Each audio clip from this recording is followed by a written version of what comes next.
Okay, good morning. So let's recap where we left off last time. So when the amount of hydroxide balances perfectly the amount of hydronium in an aqueous solution, that's when we say that the solution is neutral.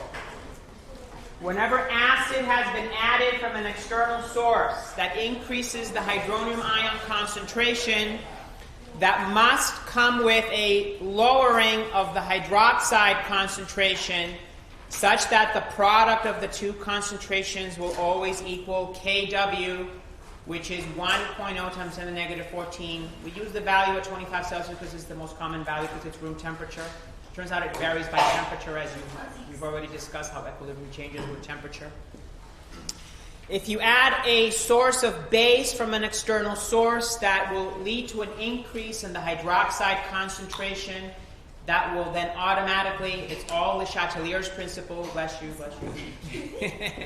Le Chatelier's principle will lead to an automatic reduction in the hydronium ion concentration. Again, the product of the two concentrations equals 1 times 10 to the negative 14. So therefore, you can calculate the concentration of one species from the other if they are known.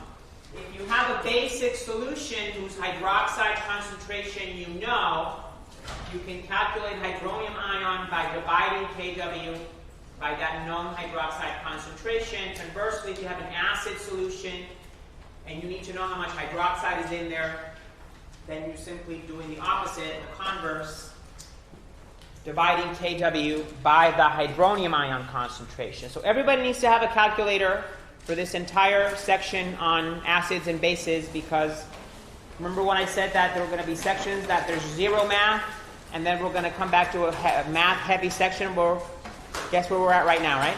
So this is the math-heavy section. Once we finish this chapter, it turns out the math is gone forever, right? It's going to be all concepts.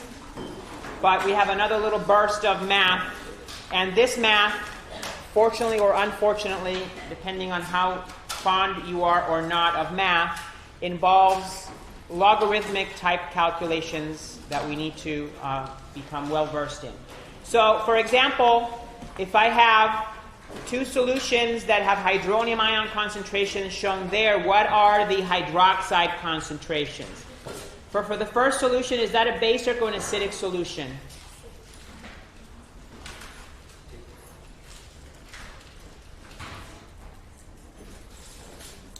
It is acidic because this is greater than 10 to the negative 7, right?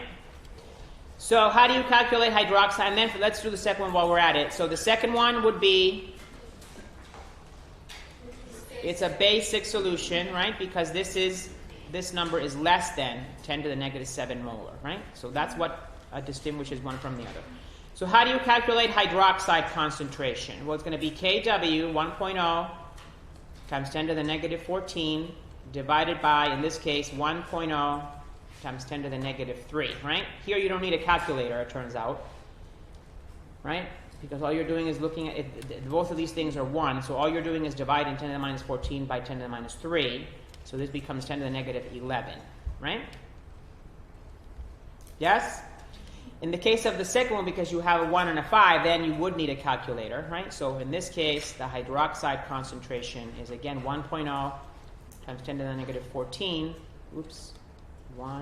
4, divided by 5.0 times 10 to the negative 11.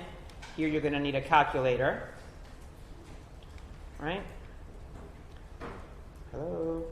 All right, here we go. So 1e to the negative 14 divided by 5e to the negative 11. So this is 0.00020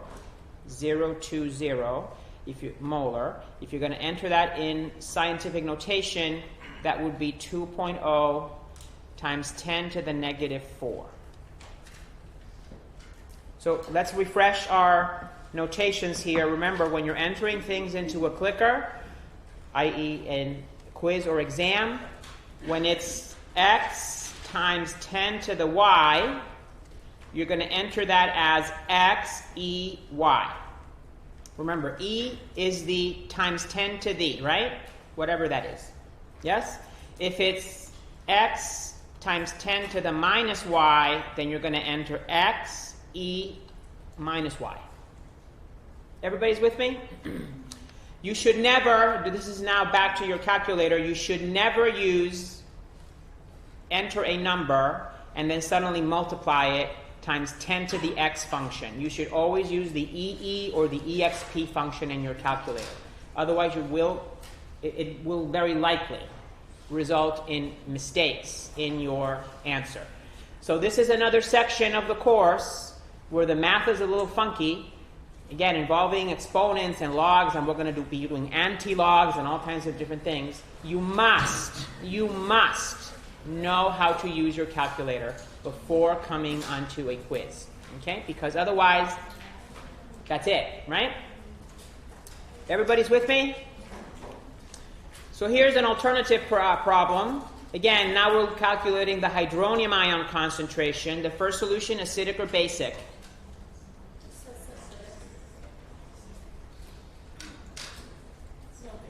This is basic because the hydroxide concentration is greater than 10 to the negative 7 molar. Right? So you have to be very careful.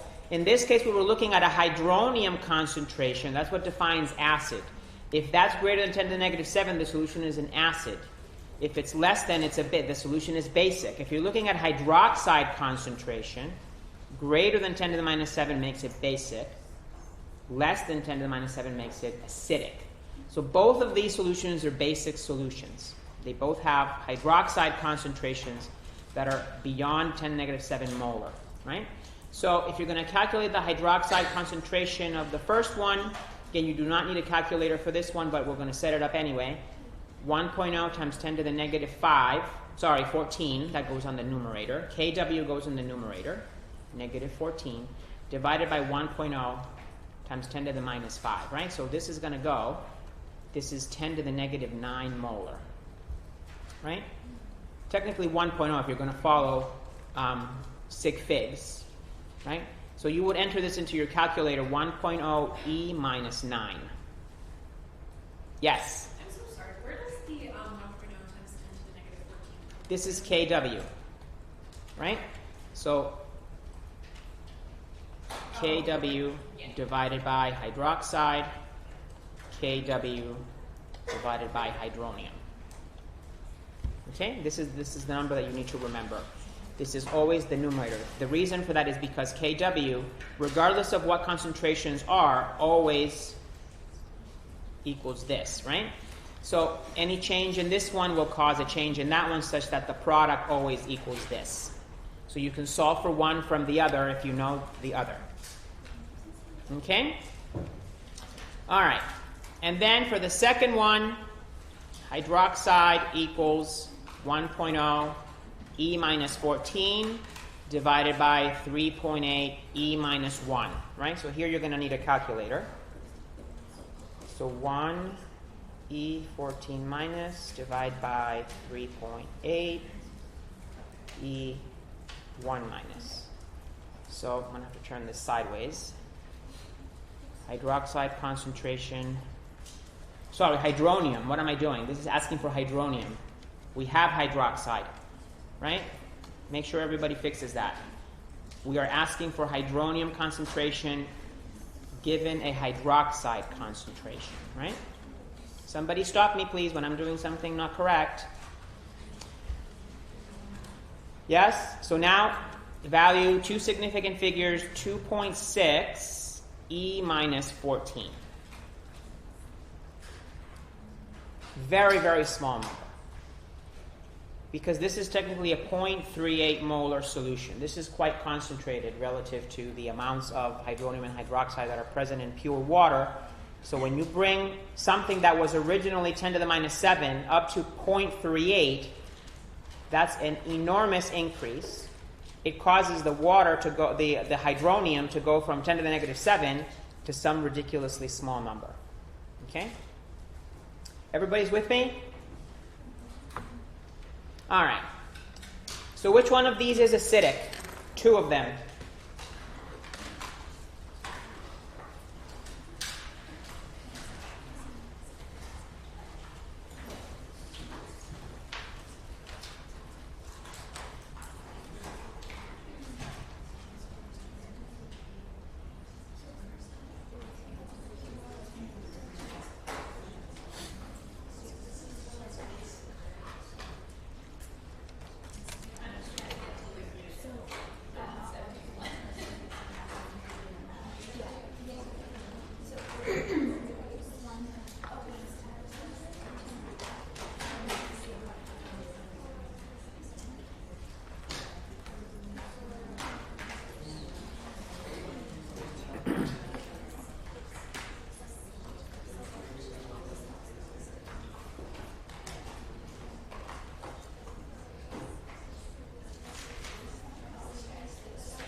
How many of you had lab today?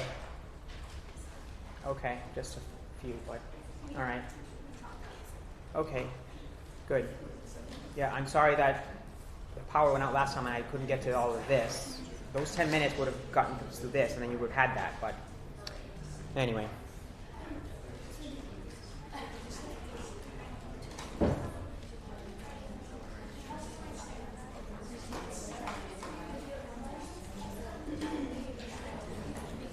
Okay? This is a quick inspection. There's no math here, right? All right, so what are we looking for? Oh boy. What are we looking for? Acidic, but you're given a hydroxide concentration. Hydroxide for an acidic solution has to be less than 10 to the negative 7 molar. So the only two solutions that qualify for that would be B and C. B and D, sorry. Right? Look at these numbers, right? These are basic solutions, right? These two are basic. And these two are acidic. Everybody's with me? Yes? Yep. I might be misunderstanding, but so when you have something that's not 1.0 times, it doesn't impact it if you're looking at So they start at 10 to the negative 7 each. If one increases, the other one has to decrease. If the other one increases, the other one has to decrease. So for it to be acidic, let's say my left hand is the acid has to go below 10 to the negative 7. I mean, greater than 10 to the negative 7, right? A larger number. The other one needs to get smaller. Okay, and conversely. Okay? So if you're looking for an acidic solution and you're given hydroxide ion concentration information, you're looking for the number that's less than 10 to the minus 7. And so the whole number is like 4.4 or 8.5. No, the magnitude of this, it's what's really telling you what it is. Okay? So I hope you can already start appreciating what a PIA it is to work with these 10 to the negative this, 10 to the minus that, right? So not pretty to work with, right? Well, of course, but when something doesn't work well because it's not pretty to work with, the scientific community comes up with something better, different, right? So this is where the pH scale comes in. So it turns out that if you were to work with any kind of biological fluid, or in fact pretty much any acidic or basic solution that you may be working in a laboratory with few exceptions, they're going to have hydronium and or hydroxide concentrations that are very low. Again, we're back to these numbers, right? So it turns out that it becomes more advantageous to work with a logarithmic scale that is looking at the magnitude of the exponent of the power of 10 that's associated with that concentration when it's expressed in scientific notation. And we create a logarithmic scale in which what we're looking at, again, is the relative magnitudes of those powers of 10 associated with different solutions of different concentrations. So to refresh your memory, a number in scientific notation is by convention expressed as a coefficient times 10 to a particular power, which is always a whole number, positive or negative. It can be 0. If it's 0, what does that mean? Then the number you have as your coefficient, that's the value. It's times 1, right? Now, by definition, the coefficient is at least 1 and less than 10. It cannot be 10, right? And the exponent can be any integer, positive or negative, as well as 0. So, for example,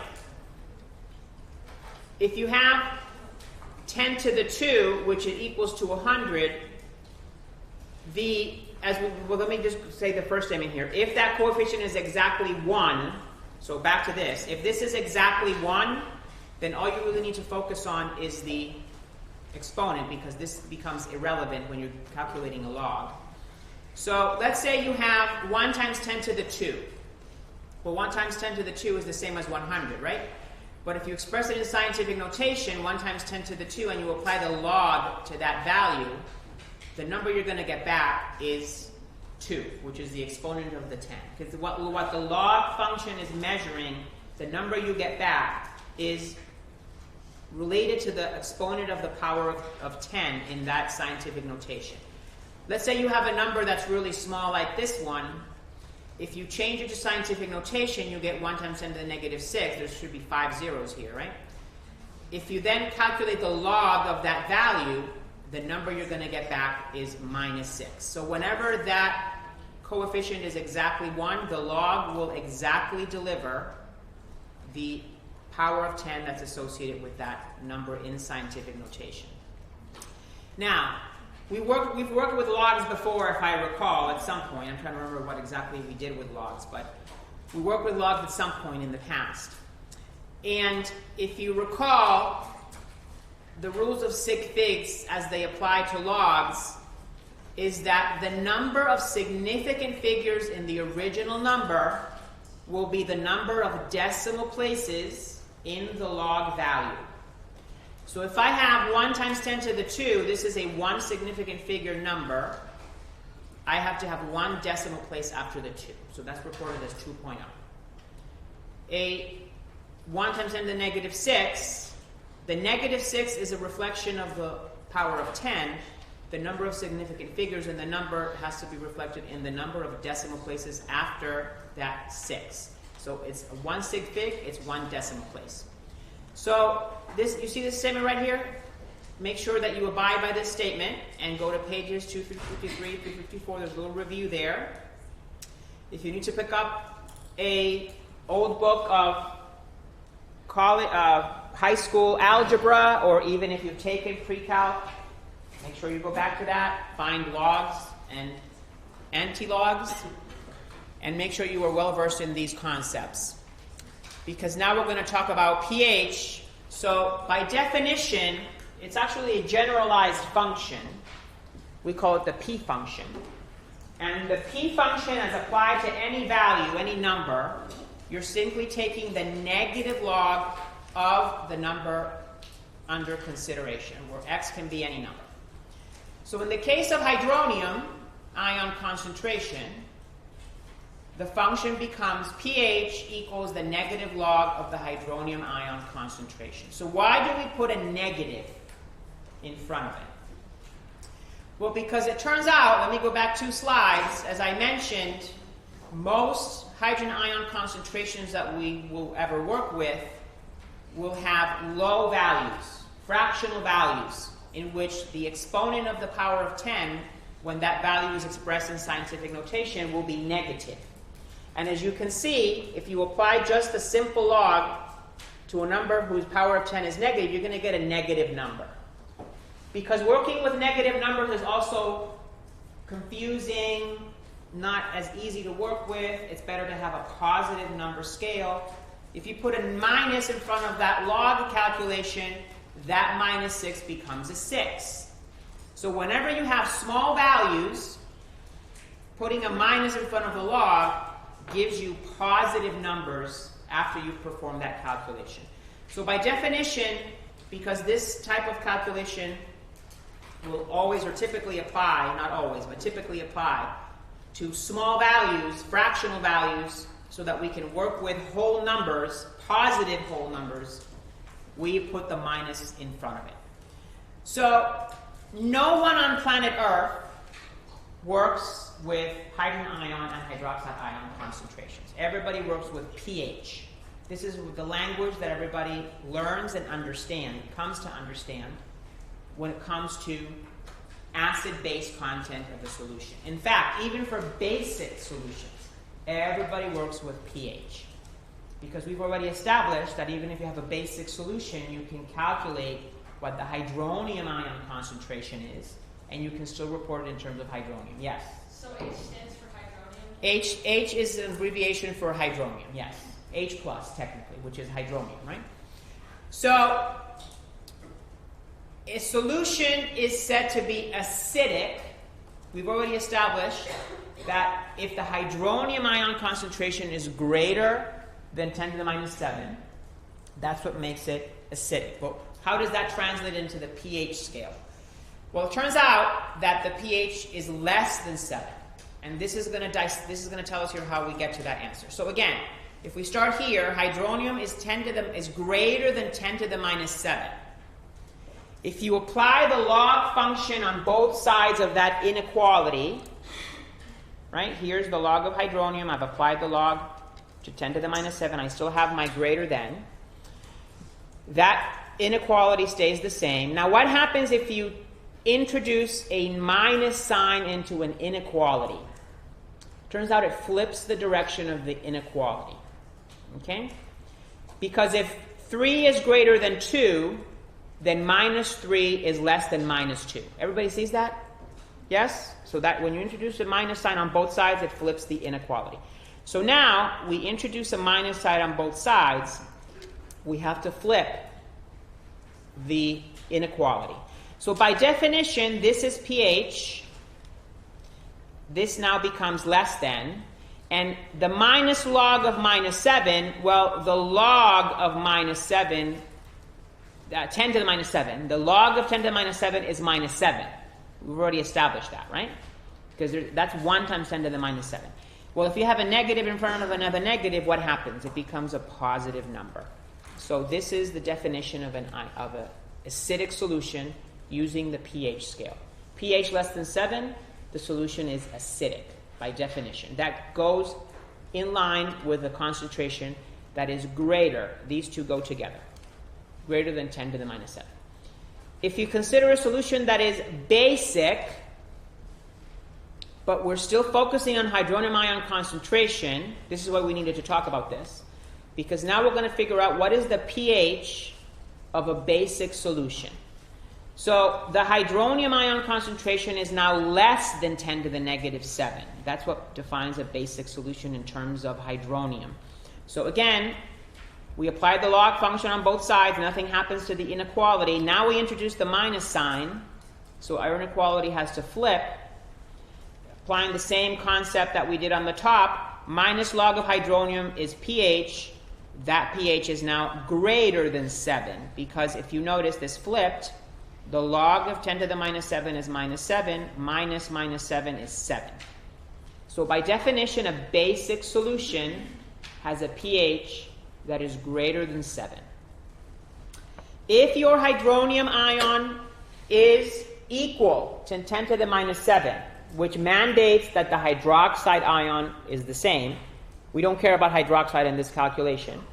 We just need to realize that for a neutral solution, hydronium equals 10 to the minus 7 exactly.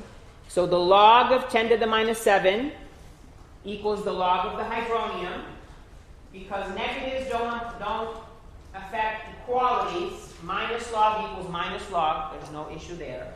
And then this, by definition, equals pH, and that's going to equal 7. So a solution is neutral if when you measure its pH, and there are instruments that measure pH. Those of you who already did the lab, you already know that, right? Because you've already done the experiment. You put an instrument into a little sample of whatever you're analyzing, solution, and the instrument is going to give you a readout. and you just write down what the pH is. And that gives you information as to if it's acidic, basic, or neutral. Okay? So these two little tables give you some information. On the right is the actual scale. So again, if you focus on the far right, hydronium versus hydroxide, right smack in the middle is a neutral solution. Both hydronium and hydroxide are the same, 10 to the negative 7. Notice that, excuse me, as the hydroxide ion concentration is increasing on the right, what's happening to the hydronium ion concentration? That's decreasing. The product will always be 10 to the minus 14. What's happening to the pH? The pH is increasing, increasing, increasing, right? Because if you notice, it's following the hydronium ion concentration values. We need the minus to get rid of this minus and that minus and that minus. That gives you a whole number scale, right? But this is basic, because this one's increasing, however, this one's decreasing. If you look now at an acidic solution, the hydronium ion concentration is going up, the hydroxide ion concentration is going down. We're monitoring the hydronium ion concentration by applying the P function to that. Notice how it goes from 6 to 5 to 4 to 3 to 1 to 0. You can have a 0 value if you have a reasonably concentrated solution. It's 1 molar, 1 molar, 0.1 molar, 0.01 molar, 0.001 molar, so 1 millimolar, right? Has a pH of 3. If that's what's in that solution. So here are some, daily routine examples of compounds. As we mentioned at the very beginning, acids and bases are everywhere in our daily lives, part of many of the substances we ingest, many of the substances that we produce, that we need to get rid of, and all kinds of different things that we use in our daily lives contain acids and or bases.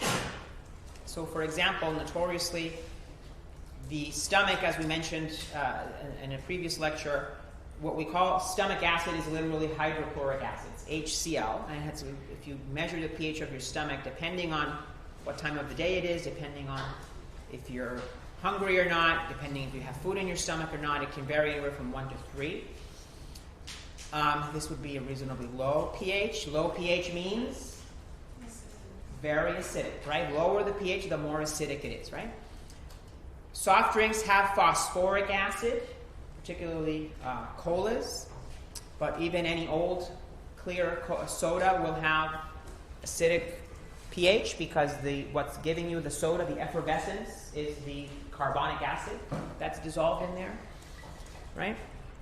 Vinegar is acetic acid.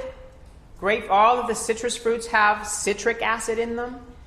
The urine pH can vary widely depending on your bodily acid-base status. One of the main functions of the kidneys is, in fact, to sense pH of your bodily fluids as they're going through the kidneys, your blood, pretty much, and it will adjust how much acid is excreted versus reabsorbed. There's very specific mechanisms for control of how much acid goes into the urine versus how much is retained after the filtration apparatus does its thing. And that all has to do with maintenance of bodily fluid pH, which is one of the major functions of human physiology. So it can vary widely depending on your acid-base content and ingestion and things of the sort, right? So because of the things that go into the water and to the environment, even though this says unpolluted, technically there's CO2 in the air, so that will end up in the clouds, and then that will produce a slightly acidic pH. Of course, in industrialized countries where all kinds of garbage is being thrown into the air, then all of that goes into the environment, and that can greatly decrease the pH of rainwater. Milk contains Calcium. It does contain calcium, but in terms of acids and bases, contains lactic acid. That is correct. And where does it come from? Microorganisms that are in the milk. And ultimately, why does milk go sour? We're going to talk about this later, but I'm bringing that up right now. Because microorganisms in milk, this is why milk has an expiration date. I mean, you can drink it beyond the expiration date. You just have to taste it. If it's not sour, you can drink it. But some people drink sour milk. This is what's used to make yogurt. There's nothing wrong with sour. It's not going to kill you. It's just that the microorganisms have brought the lactic acid levels to the point where all of the proteins in the milk will coagulate, if you will. It's called denaturation. We're going to learn about that later. And then the pH continues to go down. But there's lactic acid in the milk. Pure water should be 7. Turns out your blood is slightly basic, between 7.35 and 7.45. We can probably tolerate down to 7.2-ish, 7.1-ish. That's starting to get into dangerous values. Once you hit 7, if you're not already there, you're on your way to the intensive care unit, and if that doesn't get better quick, then you're on your way to somewhere else. The same thing happens if it goes beyond 7.6, 7.7. Yeah, look how narrow that is. We're talking about 0.1 pH difference. Can you tell the difference between the blood color? So if it's like No, not really by pH. pH can affect oxygenation a little bit, but it's just by looking at the color that is not a good measure of pH in any significant way. Yeah. So, and again, this is 0.1 pH units, which is a very narrow window. So soap is, we talked about soap. Soap is fatty acid carboxylates. It's the conjugate base of a carboxylic acid, so it's a little bit basic. And of course, once you start getting into things like antacids, all the Tums and God knows what else is out there, these will have basic pHs because the whole point is for them to neutralize the acid that's in your stomach. We're going to talk about that. And I talked about Drano and things of the sort. This is pretty much pure, not pure, but highly concentrated sodium hydroxide solutions at very, very high pH. So here's the key. If you're going to convert hydronium to pH, you have to take the logarithm of the hydronium ion concentration, and then you're going to change the sign. This is for most calculators, right? You need to be able to do this transformation in your calculator. So what I want everybody to do right now is if you're given a concentration of 8 times 10 to the minus 4, calculate the minus log of 8 times 10 to the minus 4, you should get 3.1 as your answer. If you do not get 3.1 as your answer, what does that mean? That you do not know how to use your calculator. That's what that means. And you need to be able to know how to use your calculator, obviously, before the next assessment that we have, right? But even for the lab, you're going to be doing calculations involving pH, and you need to be able to correctly make those calculations.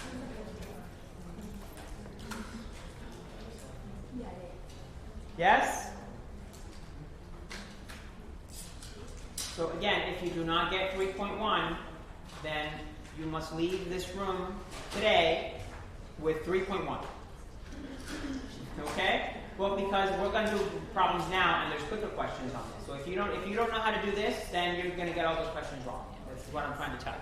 Right? All right. Everybody's with me? All right. So here's some examples.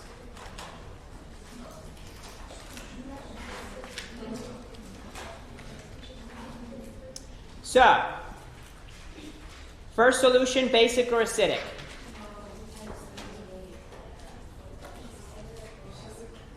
It is? Solution A? It's acidic because the hydronium ion concentration is greater than 10 to the minus 7 molar. So I already know without doing any math that the pH must be less than 7, right? So if you put in your number and your calculator gives you 12.9, nope, not possible, right? So pH minus log of 6.3 times 10 to the minus 1. Okay? Notice the magnitude of this number. Now this is not a 1, so it's not going to be 1, but it's going to be reasonably close to 1. Perhaps probably closer to 2. Why do you think it's closer to 2? because the 6.3 is closer to 10 than it is to 1, right? So that's going to make the number a little bit bigger, right? Sorry, closer to, it's going to go in the opposite direction, which is 0. All right. Anyway, so let's do this math. I'm not expecting you to kind of eyeball it. This is just me and the way of doing this for decades. So 6.3 times 10. Technically, this is 0.63, right? But if you're going to enter it in scientific notation, 0.63, the log, right, so it's closer to 0 than it is to, I went in the wrong direction. So how many decimal places am I reporting? So how many sig figs does my number have? There's 2 sig figs, so my answer must have 2 decimal places, right? So what's the value?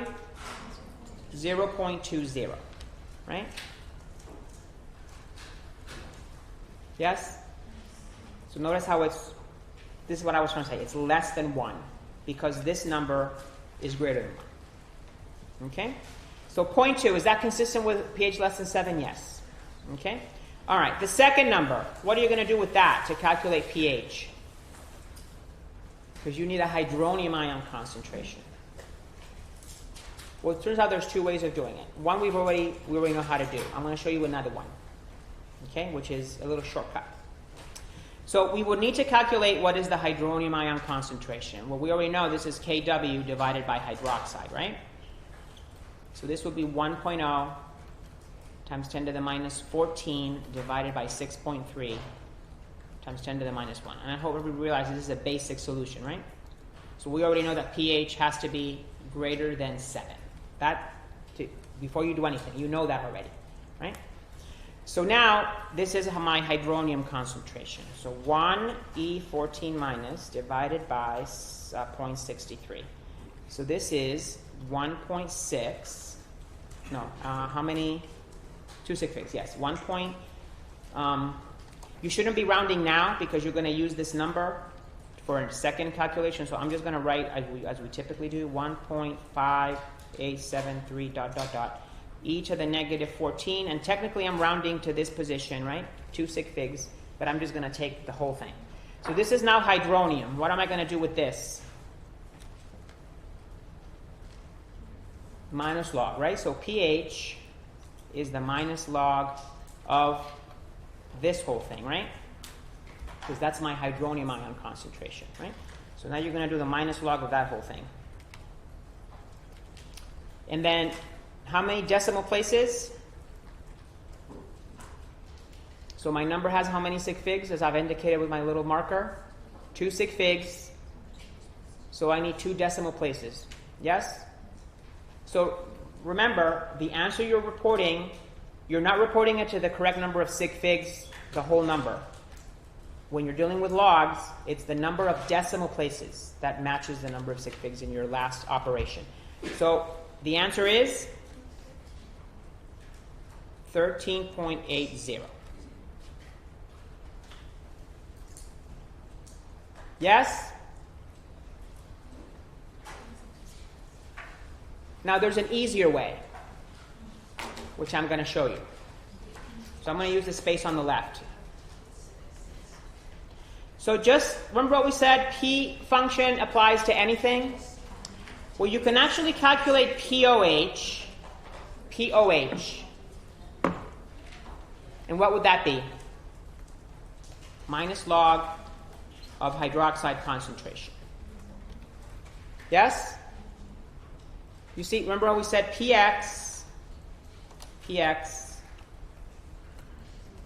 equals minus log of X, right? Whatever X is. We're going to use it again for something else very soon, it turns out. Another critically important parameter. So pH if it's hydronium, POH if it's hydroxide.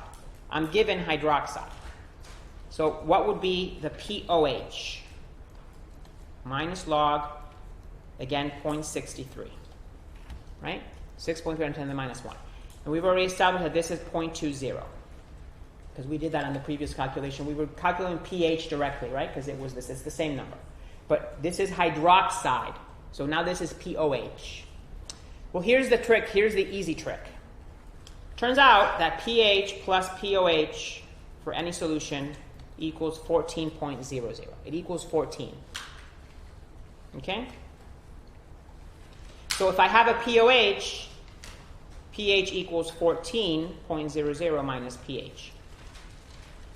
That's all I need to, minus pOH, sorry. 14 minus pOH, right? So I have my pOH. What's the pH of this solution over here? Well, now it's going to be 14 minus 0.20. Well, guess what? That's this number. So I don't care how you do it. I don't. As long as you get to the right answer. That's all that matters. You can, if you're given a hydroxide, you can calculate hydronium by dividing that number, by dividing Kw by that number, and then applying the minus log to the hydronium. Or you can take the hydronium, apply the minus log to the hydronium, subtract from 14. You're going to get to the same number. You choose. I don't care. Because when we grade your exams, all I'm looking at is this. Right or wrong. That's it. Yes? Okay. So, what's the pH of this solution? And enter to the proper number of significant figures, i.e. decimal places.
Okay?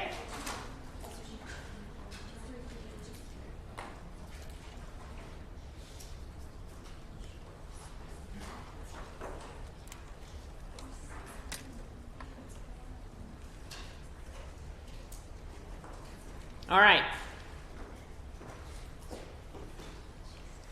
So, pH minus log of 4.75 E minus 3, 3 significant figures, 3 decimal places.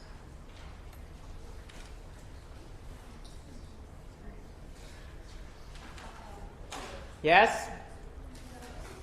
This is the answer.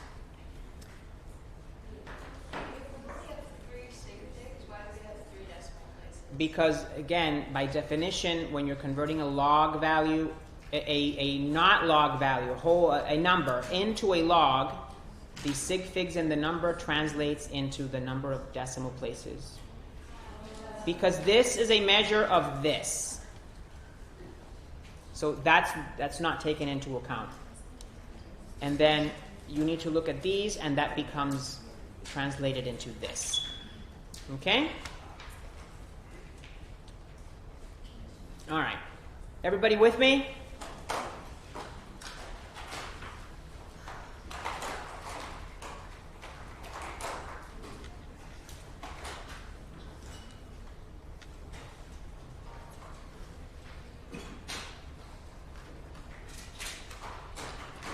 All right.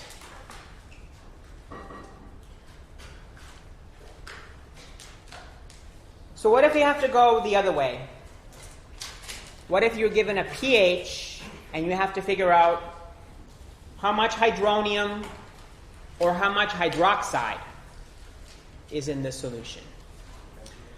Well, if pH equals minus log of hydronium,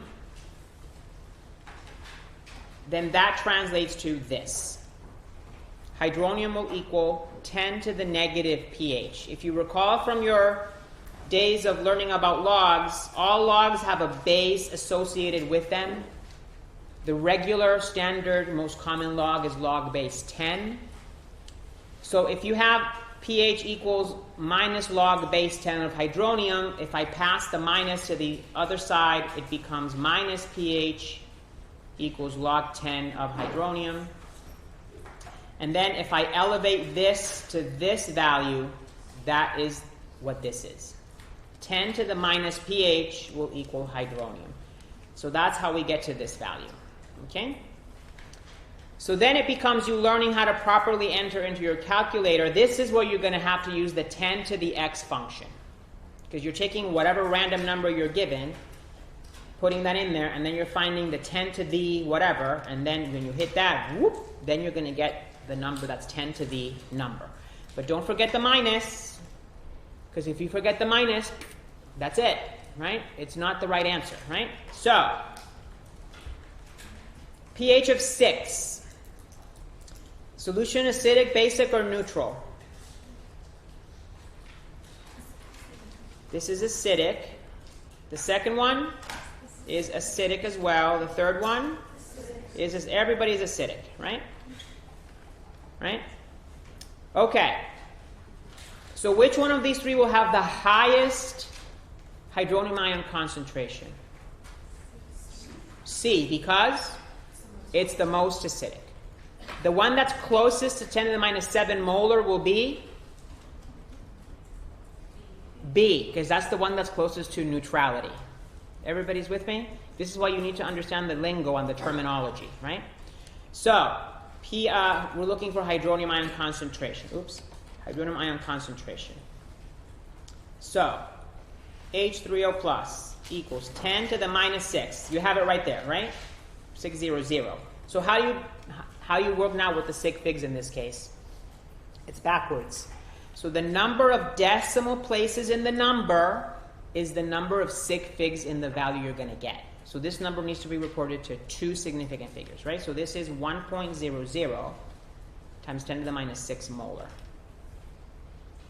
Oop, that's 3. Right?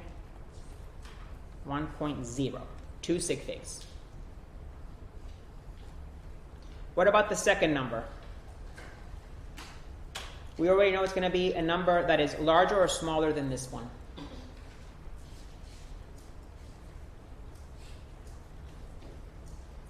Anyone?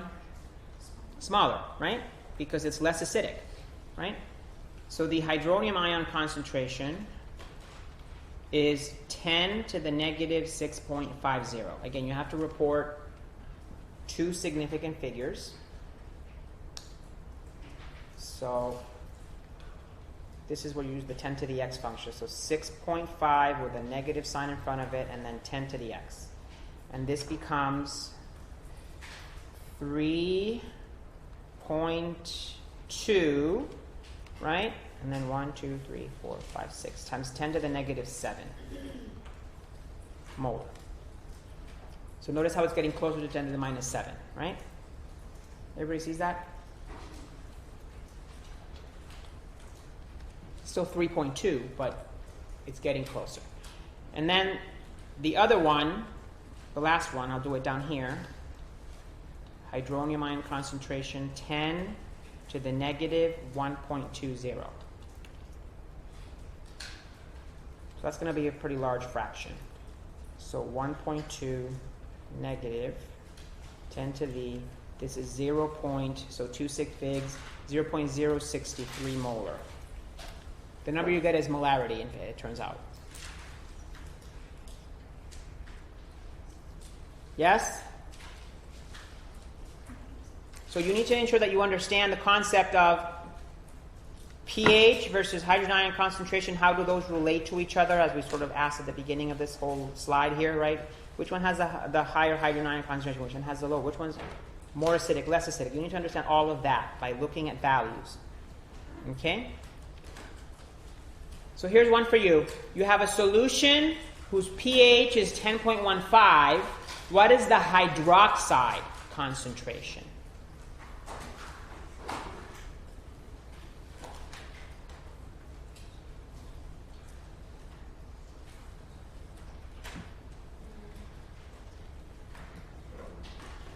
Is this solution acidic or basic?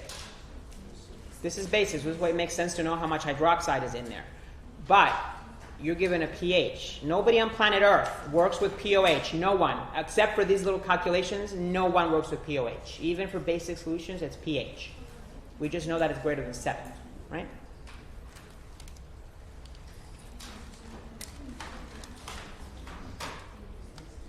I just gave you a little hint there if you didn't catch that one.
Okay?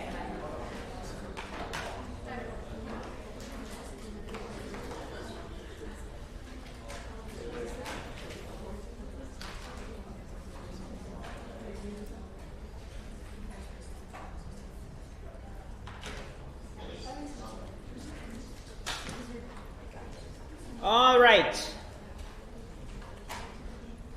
Let's see what we have. Okay. So what's the easiest way to do this? Yes? Do you subtract 10.15 from 14? Correct. And that gives you? It gives you 3.85. Well, not the value, but the concept. What does it give you? What term? It gives you how to calculate OH from pH. So therefore it gives you POH. That's what I'm looking for, right? So POH equals 14 minus 10.15, and this is 3.85. Now, remember that then you have to apply the same thing that we saw previously, which is hydronium equals 10 to the negative pH. Then you can establish this is 10 to the minus POH. So you can take this one to the bank, okay? And then you're just plugging in your value, right? So hydroxide ion concentration equals 10 to the minus 3.85. You have 2 decimal places in this value, so you're going to have 2 significant figures, 0.00014 molar, or 1.4 E minus 4, right? What's the alternative? Well, the alternative is to go with the definition. You have a pH of 10.15, right? Therefore, your hydronium ion concentration is 10 to the negative 10.15, right? So if you calculate that, 10.15, 10 to the minus that, that's going to give you hydronium ion concentration 7.07946 ... times 10 to the negative 11. Technically, it should be 2 significant figures, right? I'm going to carry the whole thing, right? That's hydronium ion concentration. How do I calculate hydroxide? Well, this is Kw divided by hydronium, right? So this is 1.0 times 10 to the negative 14 divided by 7.0794 ... again, 2 significant figures, times 10 to the minus 11. And if you do that math, 0.00014 molar.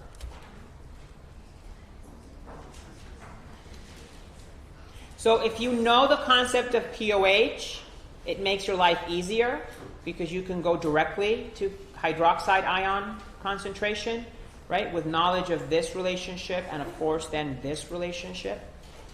But you can go the traditional way.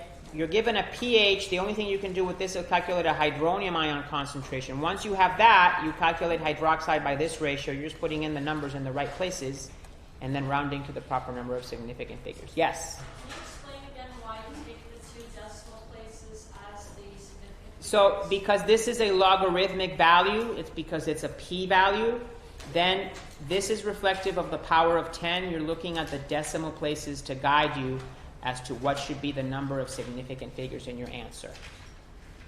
Right? Oh, so that number always reflects the number of zeros. The number of... The first one. The first one, this one? Yeah. Like, no, This one, yes. This is the number of sig figs if you were to use this value for something. This is what I did down here. Yeah, 2 sig figs. what I meant is the 3. It tells me how many zeros it's going to be. Or is that Ish. Because that's, again, it's reflective of the power of 10. Right? So notice that this is almost 4. So notice, 10 to the minus 4. It's ish. Unless it's 1, that's when you see it exactly. But because it's 1.4 times 10 to the minus 4, then that becomes 3.85. But you're right, the 3 in this case happens to tell you this, and it's related to the fact that it's close to that power of 10. Don't take that one to the bank, though. That won't always tell you how many zeros. That's not always the case. Okay? Everybody with me? All right, so we now need to talk about acid strength, which is another critically important concept, and how we measure it and how we tabulate it, right? So, turns out that different acids and bases have different strengths. So what does that mean? Well, what that means is that different acids and bases ultimately produce different concentrations of hydroxide or hydronium in aqueous solution. So, a strong acid is one that upon dissolving in water, it will be completely consumed, it will disappear as it was, and as it dissolves, it ultimately produces large amounts of hydronium, meaning for every mole of acid that has dissolved, the same amount of hydronium or greater, depending on the type of acid, has been produced. The same thing applies to strong bases. Weak acids and weak bases, however, when they dissolve, only a small fraction of them will have reacted and produced hydronium or hydroxide in solution. They largely remain intact. They still dissolve. It has nothing to do with how much dissolves. It's how much ionizes. Okay? So, strong acids will produce large amounts of hydronium if it's an acid, or hydroxide if it's a strong base. Weak ones only produce percentages, small percentages of acid, of hydronium or hydroxide when they dissolve. So, for example, HCl, which once dissolved we call hydrochloric acid. The compound, before it has dissolved, it's called hydrogen chloride. But this compound, when it touches water, is a strong acid because nearly every mole of HCl that has dissolved in water is disappeared. It's gone. What you have is, for every mole of compound, you have 1 mole of hydronium and 1 mole of chloride to nearly 100% extent. So if you have a 0.1 molar solution of HCl, you can with confidence say that there is 0.1 molar hydronium in that solution. Because for every mole of compound, you've produced the same amount of moles of hydronium, so the pH can be effectively calculated as the minus log of the concentration of the acid, right? 0.1 molar, which gives us a pH of 1. This is quite acidic. Weak acids, however, their hydronium ion concentration will be much less than a strong acid, even when they have dissolved at the same concentration.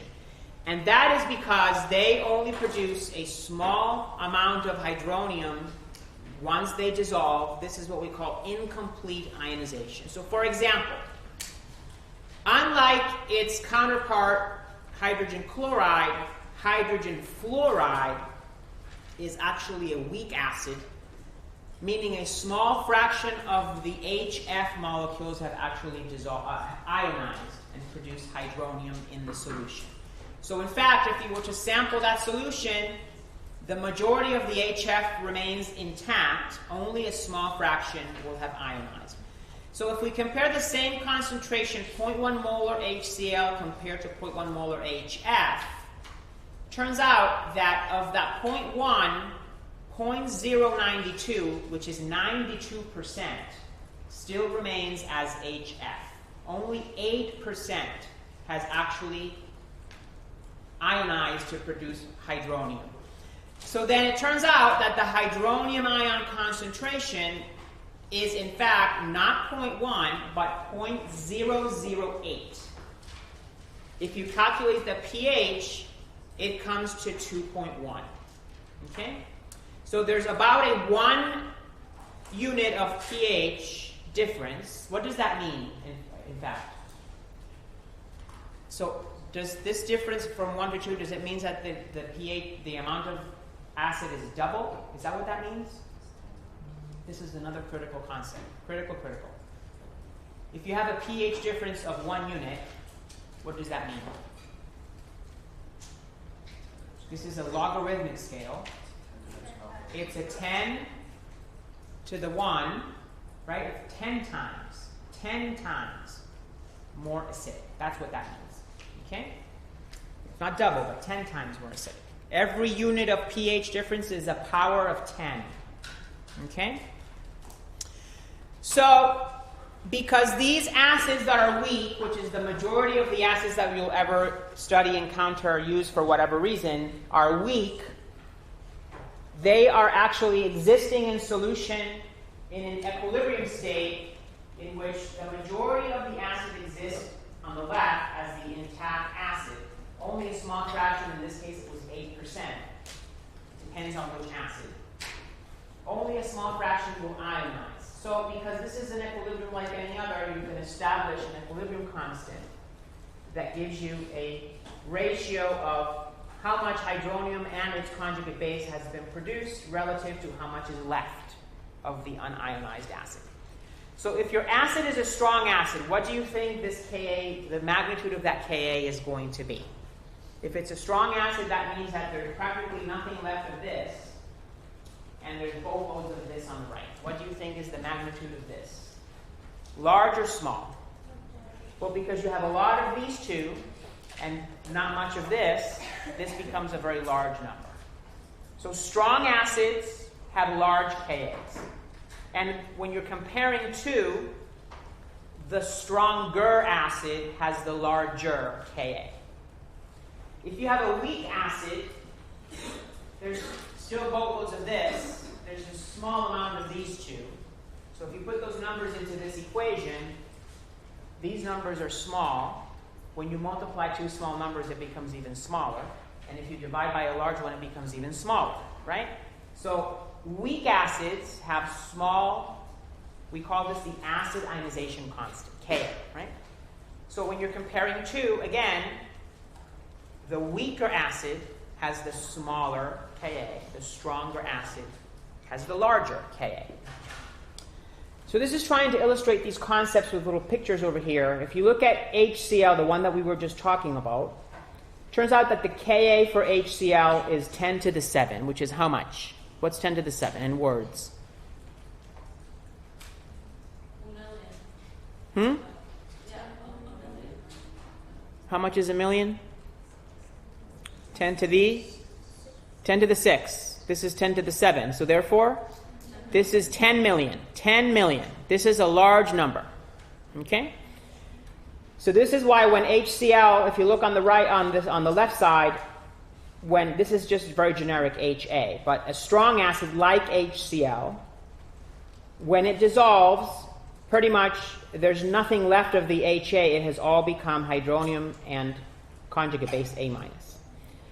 But for HF, 6.6 times 10 to the minus 4. That's a small number, right? Very small number. So in those cases, the acid will coexist with its hydronium and conjugate base counterparts, but the majority of what's still in there is the acid intact. Only a smidgen of it has ionized. So these are acids that are weak acids. Their Kas are small. And that, again, if you look in the solution, the acid intact is still primarily what's there. So we can use, because who the hell wants to work with 10 to the minus this and 10 to the minus that, right? We can create, the scientific community does not use. We know what they mean. We know what this means, Ka. Nobody uses Ka for any reason whatsoever. Everybody uses pKa as the measure of acid strength. So, same function. You have your Ka value, whatever that is. Different acids have different Kas. As we've already said, the larger the Ka, the stronger the acid. The smaller the Ka, the weaker the acid. So pKa is the negative log of Ka. Same thing. Px, right? Minus log of x, whatever x is. In this case, it's Ka. So in this case, stronger acids have larger Kas.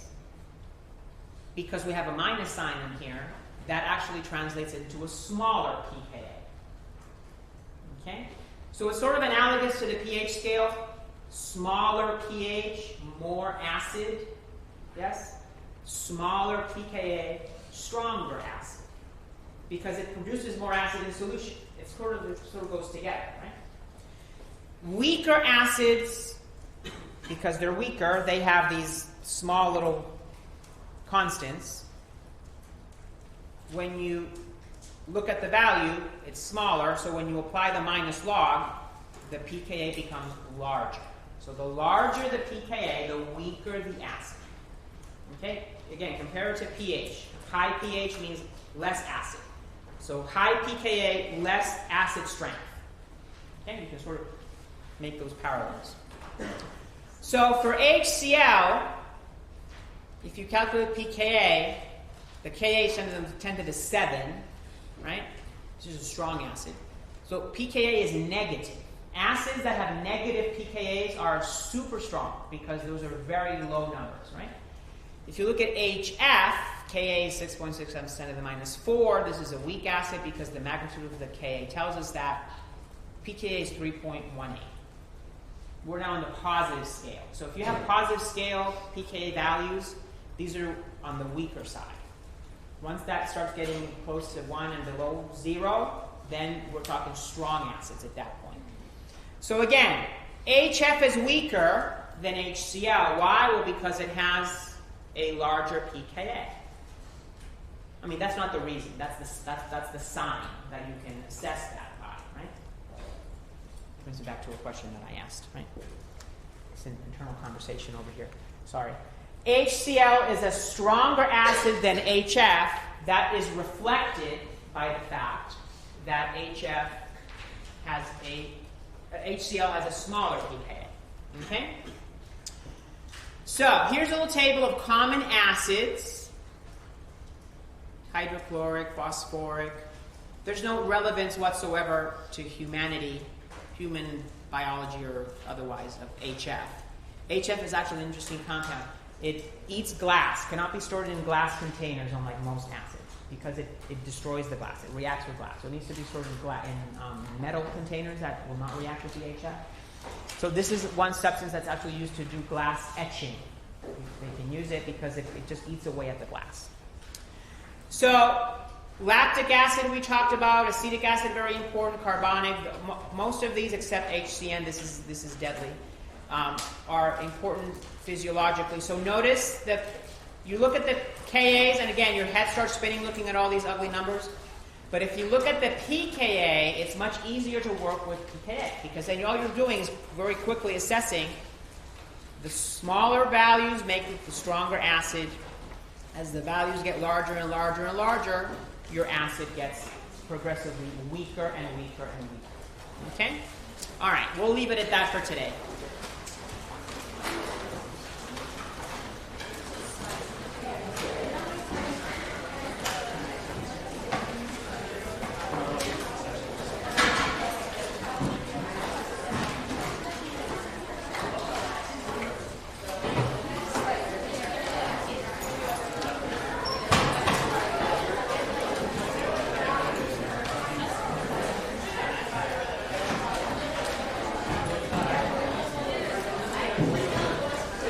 And please vote today. Our life depends on it.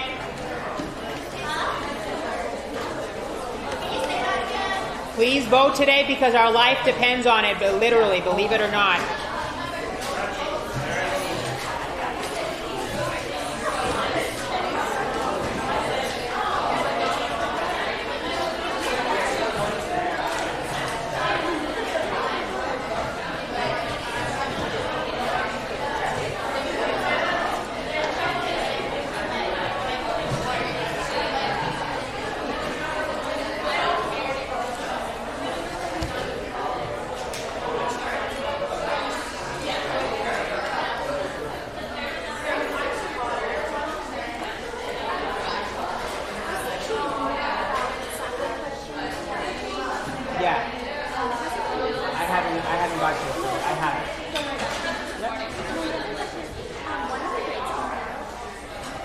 Probably before the end of the week because we need to have that for midterm grades, which is due very soon. So yeah, it'll be done by then.